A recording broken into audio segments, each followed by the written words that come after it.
Welcome back to another episode of Out Loud Geek, where we discuss news and views about pop culture, science fiction, fantasy, food, cooking, the outdoors, and more.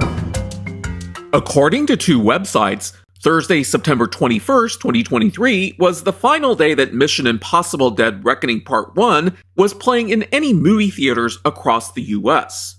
While the movie does appear to still be playing in a handful of overseas markets, any money that the movie may continue to earn there will be insignificant as compared to what its current global gross box office revenue is now.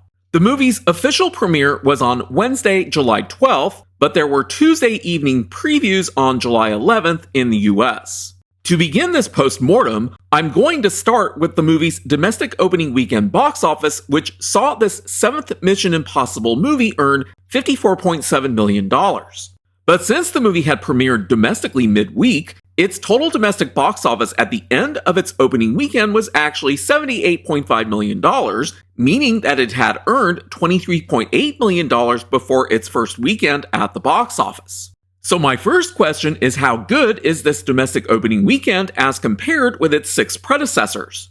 To answer that, let's take a look at this chart, which shows the domestic opening weekend box office for the 7 Mission Impossible movies to date. Since the first, second, and most recent Mission Impossible movies opened either on a Tuesday or Wednesday night, the opening weekend box office that I am showing in this chart for those 3 movies includes the money earned before their respective opening weekends began. What's interesting is that of the 7 movies, technically Mission Impossible Dead Reckoning Part 1 had the strongest cumulative domestic opening weekend box office earnings for the entire franchise to date, slightly beating out 2000's Mission Impossible 2 by nearly $300,000.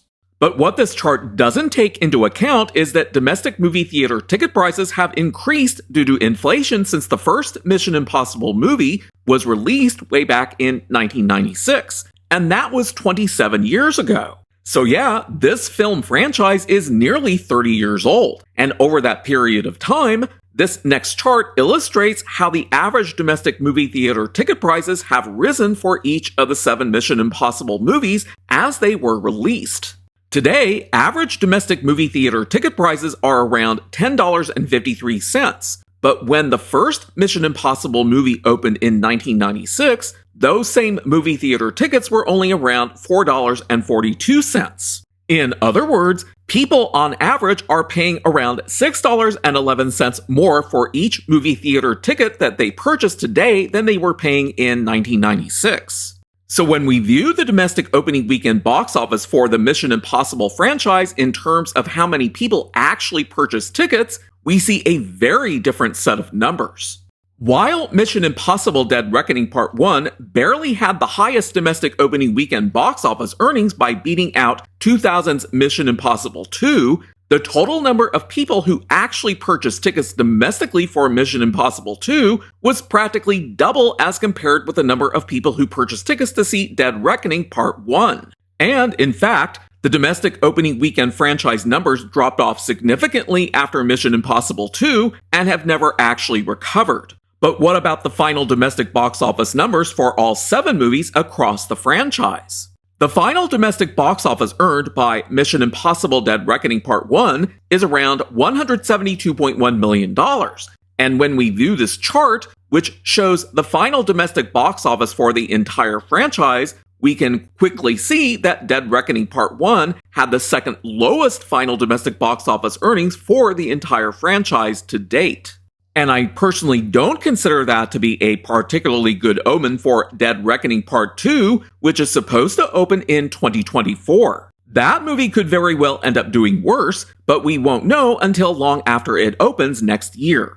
The only movie in the franchise to have lower domestic box office earnings was 2006's Mission Impossible 3, which earned $133.5 million. But no Mission Impossible movie has earned more than $220.2 million domestically, and the one movie that did earn around that much was the previous movie in the franchise, 2018's Mission Impossible Fallout, which also did very well internationally as the chart shows. But how many people domestically actually purchased movie theater tickets during the course of each of these movies' domestic runs? This next chart reveals some very interesting numbers. When average movie theater ticket prices are taken into account, more people had purchased tickets to see the original 1996 Mission Impossible than any other movie in the franchise.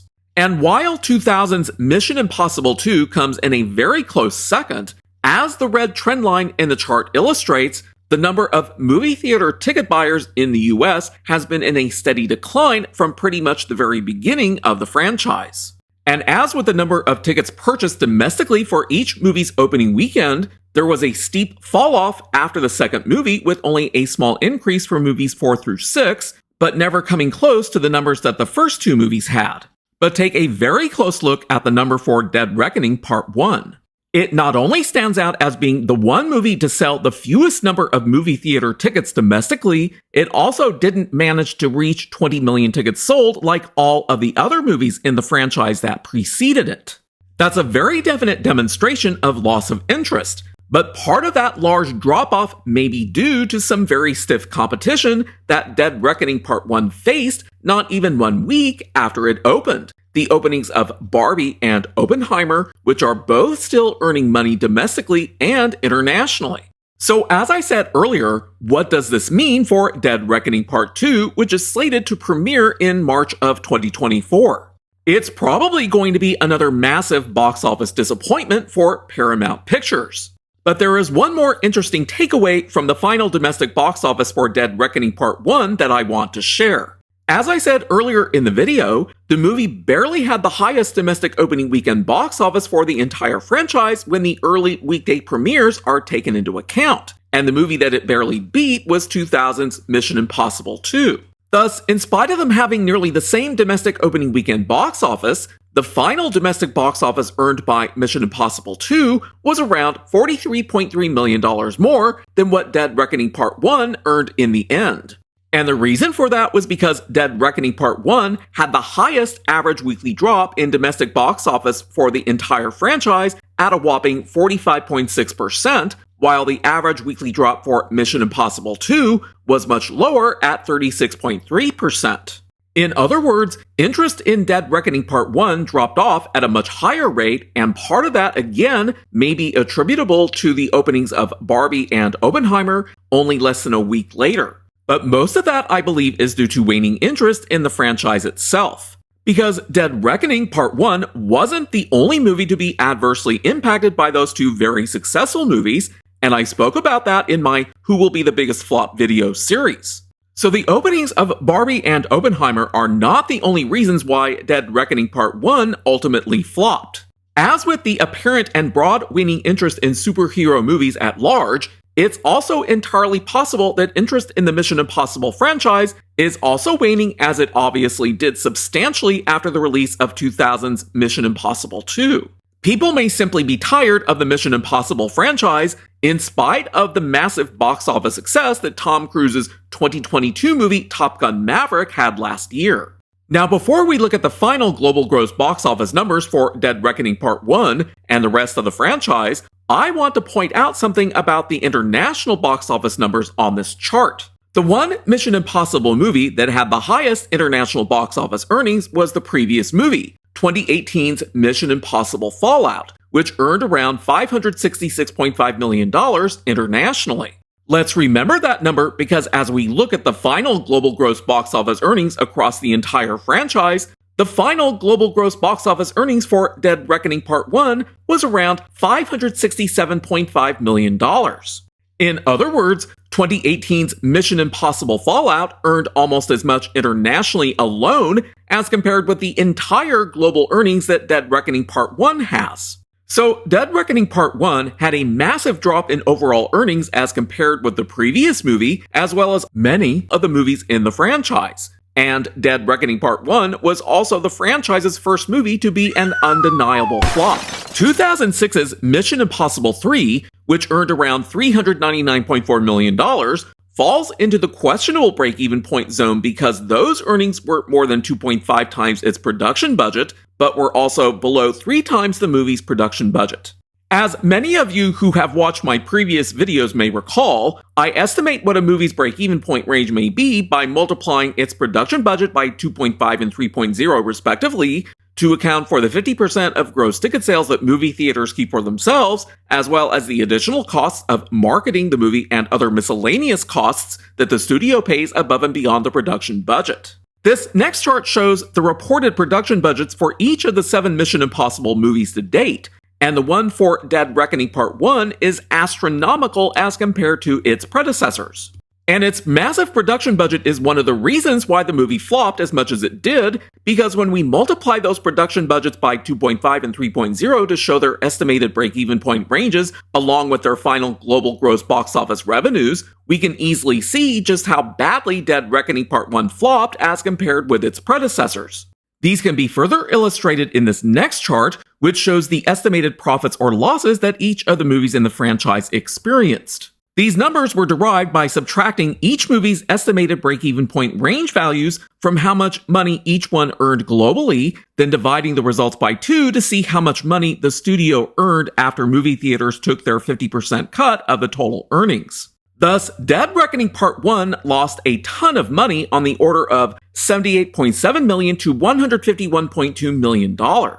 And whatever small amount of money the movie may still be earning in a few overseas movie markets isn't going to lower those values in a significant way. And for those of you who have been watching any of my Who Will Be the Biggest Flop videos, while Dead Reckoning Part 1 isn't the biggest flop for 2023, it is among the movies that have lost the most money this year. So let's ask the question, could Mission Impossible Dead Reckoning Part 1 have broken even?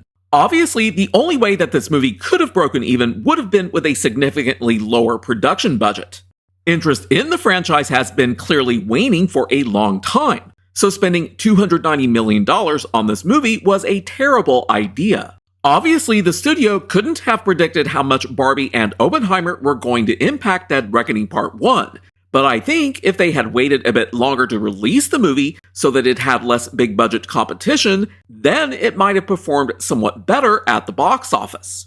But waning interest in the Mission Impossible franchise isn't necessarily something that the studio can combat, short of doing something truly new and different. Part of this franchise's problems may be its very close association with Tom Cruise. While he still has a lot of popularity, as demonstrated by his 2022 Top Gun Maverick movie that earned over $1 billion last year, Top Gun Maverick was only the first sequel for one that was produced in the 1980s, while Dead Reckoning Part 1 is the 7th Mission Impossible movie that clearly isn't as appealing to audiences as it once was. When Mission Impossible Dead Reckoning Part 2 premieres next year, I plan to keep a close eye on its box office performance. Since a lot of money has already been spent to produce it, it may as well be released, but it may not do much better than Dead Reckoning Part 1. And it might do a lot worse. These two movies, I believe, are probably going to be the last for this franchise for quite some time. Paramount Pictures clearly needs to focus on something entirely new and different once they release Dead Reckoning Part 2 next year. In my opinion, which is based on what I presented in this video, pouring even more money into this waning franchise would not be a wise investment. Thanks for watching today, and a huge thanks to everyone who has subscribed to our channel. We appreciate your support. If you enjoyed this video, please press the like button, and please feel free to share a comment. If you'd like to help support this channel, please press the red subscribe button, and please press the bell to receive notifications for new content. You can also find us on Facebook, Instagram, Threads, and Twitter by clicking on the links in the description. Until next time, this is Out Loud Geek.